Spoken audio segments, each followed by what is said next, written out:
AP CM చంద్రబాబుపై YCP నేత మాజీ మంత్రి అంబటి రాంబాబు విమర్శలు గుప్పించారు. చంద్రబాబులో భయం మొదలైందని, వైద్యుని సంప్రదిస్తే మంచిదని వ్యంగ్యాస్త్రాలు సంధించారు. రాజమండ్రిలో మాట్లాడిన అంబటి ఇటీవల తూర్పు గోదావరి జిల్లా పెద్దాపురంలో సీఎం చేసిన ప్రసంగంపై స్పందించారు. ప్రస్తుతం రాష్ట్రంలో ఎన్నికలు నిర్వహిస్తే అధికార కూటమి ఓటమి పాలు కావడం ఖాయమని అంబటి రాంబాబు చెప్పుకొచ్చారు. ప్రజల మద్దతుతో వైసీపీ అధినేత జగన్ తిరిగి అధికారంలోకి రావడం ఖాయమని ఆయన ధీమా వ్యక్తం చేశారు. నువ్వు ఇచ్చిన హామీలన్నీ అరకొరగా నెరవేర్చినవన్నీ, సంపూర్ణంగా నెరవేర్చనివన్నీ, ఇన్ని తేడాలు ఉన్నప్పుడు సూపర్ 6 ఎలా సూపర్ హిట్ అయిందో చంద్రబాబు నాయుడు గారు సమాధానం చెప్పుకోవాలి. నెంబర్ 1.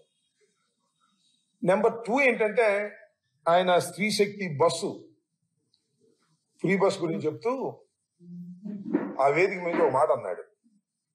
మీరు తిరుపతి వెళ్ళాలంటే వెళ్ళి దైవాన్ని దర్శనం చేసుకోవచ్చు, లేదు శ్రీశైలం వెళ్ళాలంటే వెళ్ళి దర్శనం చేసుకోవచ్చు, అన్నవరం వెళ్ళాలంటే దర్శనం చేసుకోవచ్చు అని మహిళలకు, ముందుగా ఉన్నటువంటి మహిళలకి, కూర్చున్న మహిళలకి చెప్పేటటువంటి ప్రయత్నం చేశాడు. నేను అడుగుతా ఉన్నా, పెద్దాపురం నుంచి తిరుపతి వెళ్ళడానికి దర్శనానికి అవకాశం ఉందా? ఫ్రీ బస్సులో డైరెక్ట్ బస్సు ఏదైనా ఉందా?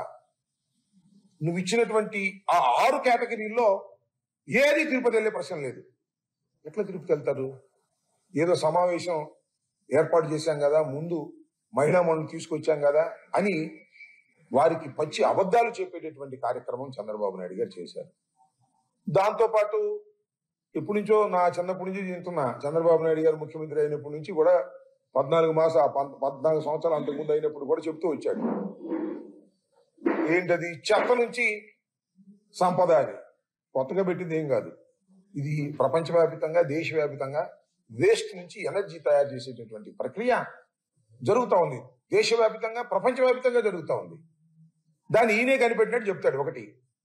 రెండో అంశం ఏంటంటే, స్వచ్ఛాంధ్ర, దీంతో పాటు యుద్ధం అంట, దోమల మీద యుద్ధం అంట. నా చిన్నప్పుడు కూడా చెప్పాడు, దోమల మీద యుద్ధం అని కత్తి పెట్టేశారు ఒకసారి, పెద్ద వాల్ పోస్టర్.